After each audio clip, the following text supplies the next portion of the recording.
Hello प्यारे विद्यार्थियों, स्वागत है आपका इंटरव्यू क्लासेस में। आज हम पढ़ेंगे पास्ट परफेक्ट टेंस और इसी वीडियो में हम खत्म कर देंगे पास्ट परफेक्ट कॉन्टिन्यूअस टेंस भी। तो पास्ट परफेक्ट टेंस का स्ट्रक्चर होता है सब्जेक्ट, हैड, वर्ब की थर्ड फॉर्म। ठीक है।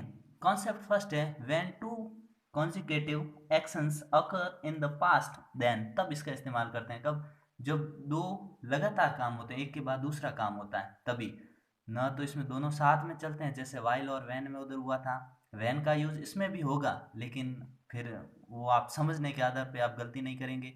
और इसमें वाइल का प्रयोग इसमें नहीं होता है, इसमें आफ्टर और बिफोर का सबसे ज़्यादा प्रयोग होता है। तो जब भी कीवर्ड देख लो यहाँ पे कि आफ्टर और बिफोर आए, तो आफ्टर के बाद, आफ्टर का मतलब होता है बाद में, तो आफ्टर के बाद में आपको भरना हेड प्लस वर्ब की थर्ड फॉर्म। और उससे पहले अगर ब्लैंक स्पेस हो खाली जगह हो तो वी टू भरना है, वर्ब की सेकंड फॉर्म, मतलब पास्ट सिंपल टेंस भरना और इधर पास्ट परफेक्ट टेंस भरना है। और बिफोर हो तो बिफोर से पहले हेड थर्ड फॉर्म भरना है, मतलब बिफोर का मतलब होता है पहले, तो पहले हेड और थर्ड फॉर्म भरना और बाद में भरना वी टू। ठीक है। इसमें ये वर्ड आते हैं जैसे आफ्टर, बिफोर, व्हेन। व्हेन का भी यूज होता है तब पास्ट परफेक्ट यूज करते हैं। टिल, अनटिल, अनलेस, ये सिंपल पास्ट में आते हैं क्योंकि ये एक्शन को शो करते हैं, जो कि एक्शन होता है सीक्वेंस में होता है उनको शो करते हैं, ये हम आगे बात करेंगे। ठीक है। तो अब एग्जाम्पल के थ्रू समझते हैं। After they blank space see the tower, they blank space go to Delhi. अब देखिएगा, पास्ट परफेक्ट का मतलब ये हुआ कि इसमें दो एक्शन तो होंगे। अब देखिए यहाँ पे अगर ये लिख देता ना, इतना सेंटेंस लिख देता तो इसका कोई मतलब नहीं था। चलिए ये मैंने लिख दिया तो इसका पूरा मतलब नहीं निकलता है और एग्जाम में ऐसा सवाल आता भी नहीं है। ठीक है ना। They blank space see the tower. अब यहाँ अपनी मर्जी से आप कोई भी वर्ब भर सकते हैं कि they had seen the tower, they saw the tower, they are seeing the tower, ऐसे मतलब कुछ भी भर सकते हैं। लेकिन सीइंग हालांकि ये कंटिन्यू टेंस में इसका इस्तेमाल नहीं होता है, अगर होता है तो फिर सेंस दूसरा होता है। लेकिन जब सेंटेंस इतना बड़ा दिया हुआ होगा, आगे पास्ट का एक्शन दिया होगा, तभी आप पास्ट परफेक्ट टेंस का यूज करते हैं। और ऐसे क्वेश्चन ही परीक्षा में आते हैं आपकी। तो आफ्टर, आफ्टर मतलब बाद में। After they blank space the tower, मतलब टावर को देखने के बाद में, मतलब ये पहले एक्शन हुआ, फिर क्या किया उन्होंने, दे ब्लैंक स्पेस टू दिल्ली, फिर वो दिल्ली गए, मतलब यहाँ पे दो एक्शन हुए। पहले एक्शन कौन सा हुआ, उनके टावर को देखने का। तो जो पहले एक्शन होता है, दोनों ही हालांकि पास्ट में हुए, लेकिन जो पास्ट में भी जो पहले हुआ वहां आता है पास्ट परफेक्ट, और जो पहले वाले के बाद में होता है वहां आता है पास्ट सिंपल, मतलब वी टू।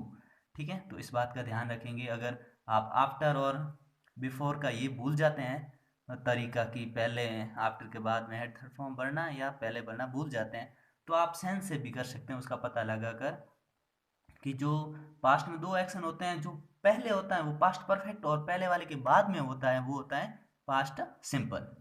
ठीक है। After they blank space the tower, मतलब टावर को देखने के बाद, मतलब दे, हालांकि यहाँ से देखें तो आफ्टर के बाद हेड थर्ड फॉर्म आता है, तो आफ्टर के बाद वाला ये सेंटेंस है, तो भर देते हैं हेड,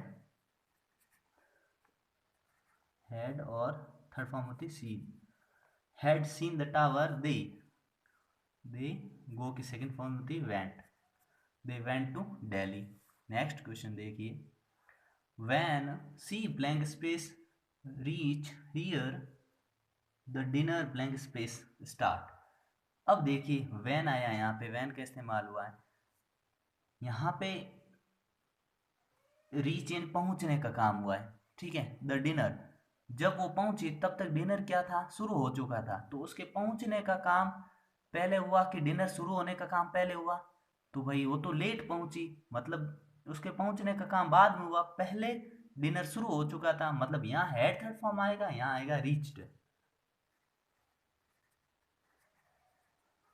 इसको रीच्ड पढ़ेंगे, रीच्ड नहीं पढ़ेंगे। ठीक है ना। वैन सी रीच्ड हियर, जब वो यहाँ पहुंची तो डिनर तो पहले ही शुरू हो चुका था, हैड स्टार्टेड,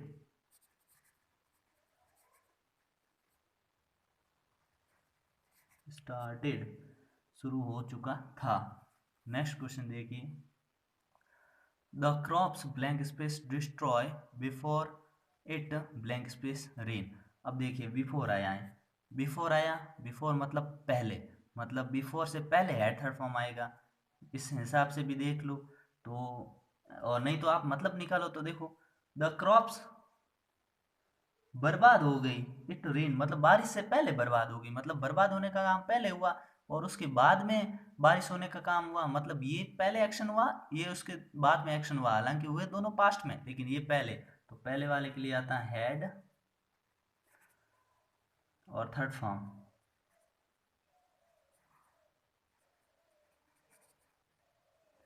डिस्ट्रॉयड, और before it rained, before it rained. Next देखिए, he blank space to his homework after he blank space his task. अब देखिएगा यहाँ पे एक गो है एक फिनिश है, तो ही यहाँ पे आ गया आफ्टर, मतलब आफ्टर के बाद में हमने पढ़ा है कि आफ्टर के बाद में यहाँ पढ़ा है कि आफ्टर के बाद में हेड और थर्ड फॉर्म भरना, तो यहाँ पे आया है आफ्टर, तो आफ्टर के बाद में हेड और थर्ड फॉर्म आएगा, मतलब यहाँ पे सेकंड फॉर्म आनी चाहिए, तो यहाँ आ गया he went to his home after he had finished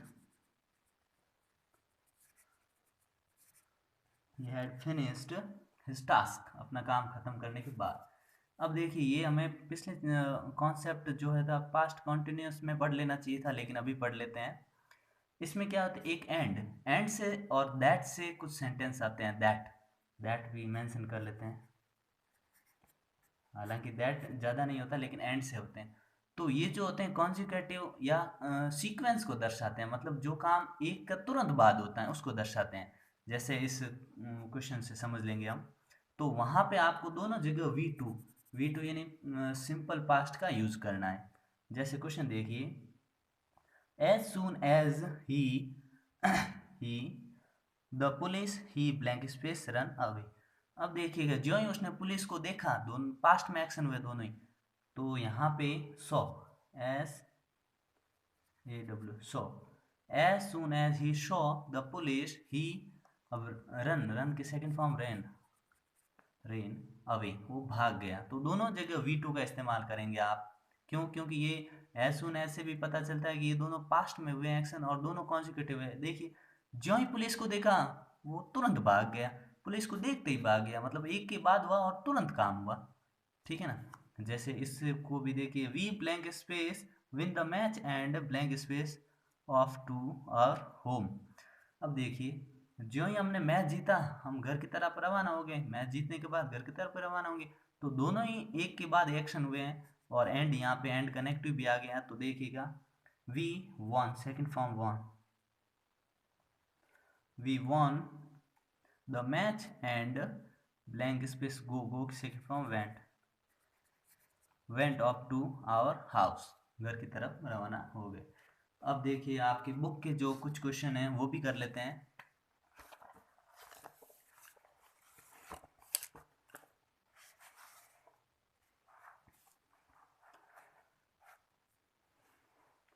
अब इसमें आपको बना क्या है, पास्ट परफेक्ट यानी हेड और पास्ट पार्टिसिपल और पास्ट सिंपल दो टेंस पढ़ने हैं आपको। ही सेड उसने कहा, यहाँ पे पास्ट सिंपल आया है, blank space B plus not और प्रेजेंट एट द मीटिंग। अब देखिएगा यहाँ पास्ट सिंपल आया है, यहाँ पे बी की फॉर्म चाहिए और बी की फॉर्म चाहिए तो बी की आपको सेकंड फॉर्म भरनी होगी, ठीक है। बी की सेकंड फॉर्म होती है, first form is are am में से होती है, सेकंड फॉर्म वॉज वर में से होती है, क्योंकि यहाँ पे ही है, ही सिंगुलर है तो was, he was not, he was not present at the meeting. Next question देखिए, जॉन वांटेड टू नो। अब यहाँ पे पास्ट सिंपल टेंस इस्तेमाल हुआ है, अगर किसी सेंटेंस में पास्ट सिंपल हो तो नॉर्मली वो पास्ट में ही चलेगा पूरा, ठीक है ना। तो John wanted to know why, sorry why Mary blank space come late, कि लेट क्यों आई मैरी, ठीक है ना। तो ये भी पास्ट में एक्शन है, तो यहाँ पे CAME केम सेकंड फॉर्म भरनी पड़ेगी, यहाँ सेकंड फॉर्म तो यहाँ भी सेकंड फॉर्म। नेक्स्ट क्वेश्चन देखिए, अनटिल ही। अब अनटिल का जब भी इस्तेमाल करेंगे, अनटिल अनलेस, तो ये नॉर्मली पास्ट सिंपल को दर्शाएंगे। until he blank space the students blank space not understand। तो यहाँ पे देखिए जब तक कि वो एक्सप्लेन नहीं करेंगे स्टूडेंट समझ नहीं सकते थे, ठीक है, तो एक्सप्लेन ईडी लगाना पड़ेगा, एक्सप्लेन्ड, ठीक है। और यहाँ पे हो जाएगा the students did not understand. अब डिड नॉट अंडरस्टैंड, अब ये एक बात है कि यहाँ पे जो कि है डिड कैसे आया, ये सोचने वाले कुछ बच्चों के मन में विचार आ रहा होगा कि यहाँ पे डिड कैसे आया। डिड ऐसे आया कि यहाँ पे नॉट है और नॉट से पहले हेल्पिंग वर्ब चाहिए, क्योंकि सेंटेंस पूरा पास्ट में है तो पास्ट सिंपल टेंस में अपने हेल्पिंग वर्ब होती है डिड, इसलिए डिड आया, ठीक है ना। और प्रेजेंट होता तो डू डस होती है, ठीक है ना, तो डिड नॉट अंडरस्टैंड। अब यहाँ पे अंडरस्टैंड ही रहेगा क्योंकि यहाँ डिड आ चुका है, सेकंड फॉर्म आ चुकी है, ठीक है। नेक्स्ट क्वेश्चन देखिए, he blank space go blind before he blank space 9 years of age. अब ही वह ब्लाइंड बिफोर, मैंने कहा बिफोर से पहले, बिफोर मतलब होता है पहले, तो बिफोर का मतलब पहले, तो बिफोर लिखा हुआ हो तो उससे पहले खाली होता है, थर्ड फॉर्म आती है, तो ही हैड गो की थर्ड फॉर्म होती है gone. He had gone blind before he be, अब बी की सेकंड फॉर्म यहाँ पे ही है तो सिंगुलर है, अगर यहाँ पे दे होता वी होता तो वर कर देते हैं, ही है तो he was 9 years old।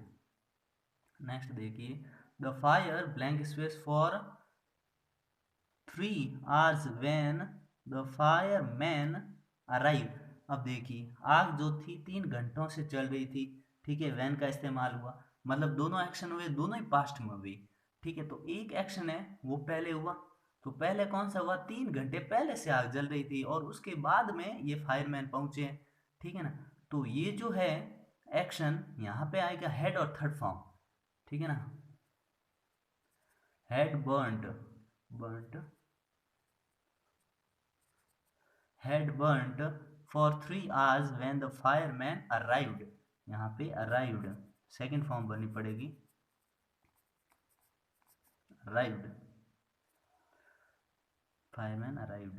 Next देखिए, his neighbors blank space will not speak to him until he blank space apologize।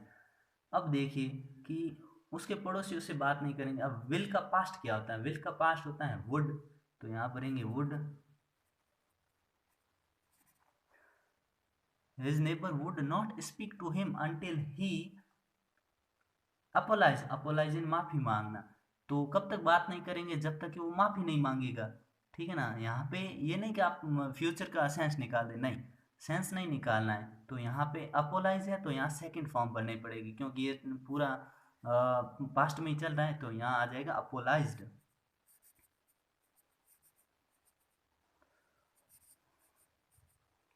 ZED last में, ZED मतलब इसके पीछे आप डी जोड़ देंगे, अपोलाइज्ड। नेक्स्ट क्वेश्चन देखिए,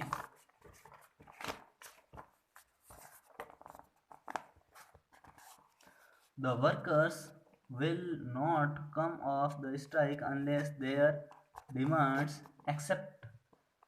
अब देखिए द वर्कर्स, वर्कर्स से विल का पास्ट होता है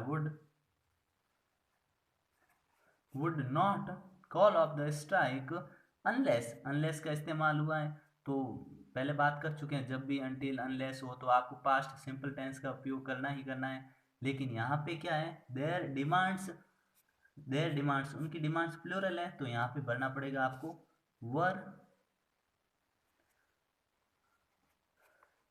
एक्सेप्टेड, वर एक्सेप्टेड, जब तक मान ली नहीं जाएगी तब तक वो स्ट्राइक पे, कॉल ऑफ द स्ट्राइक पे रहेंगे, ठीक है।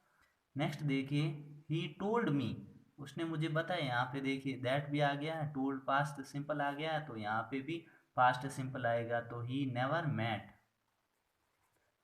मेट यू, ठीक है। ये एक्सरसाइज खत्म हुई, पास्ट टेंस आपके खत्म हो चुका है, लेकिन एक और बच जाता है, वो भी हम डिस्कस कर ही लेते हैं, ठीक है। तो अभी लिखा हुआ है, नोट्स बनाए गए। अब देखिएगा, पास्ट परफेक्ट कॉन्टिन्यूस टेंस होता है, जिसके अंदर ये आपके एग्जाम में सवाल नहीं पूछे जाते हैं, लेकिन फिर भी एक बार देख लेते हैं हम इसको। इसमें होता है सब्जेक्ट हैड बीन, फिर V1 में ING, यहाँ पे ऑब्जेक्ट आता है, फिर फॉर, ऑल या सिंस, ये तीनों वर्ड हो सकते हैं, इसके बाद में टाइम होता है, बस इतना ही। लेकिन इसमें इंपॉर्टेंट बात ये होती है कि पहचानने के लिए इसमें क्लॉज आता है, मतलब एक सेंटेंस पहले पास्ट का होगा उसके बाद में होगा, तो समझ जाएंगे उससे। जैसे देखिए when he came, जब वो आया, ठीक है, when he came आ गया पास्ट, तो यहाँ पे फिर आगे पहचानने के लिए फॉर दिया हुआ है, ठीक है ना। फॉर से पता चलता है कि परफेक्ट कंटिन्यूस है, पास्ट परफेक्ट कंटिन्यूस है। पास्ट तो ये ज्ञान देता है, केम आने से पास्ट का पता चला और फॉर आने से पास्ट परफेक्ट कंटिन्यूस का पता चलता है, ठीक है। तो देखिए आई, आई के साथ आता हैड, आई हैड बीन, फिर वॉचिंग, बीन वॉचिंग। नेक्स्ट देखिए when he came I was very tired, तो यहाँ पे भी वही होगा, HAD had been working,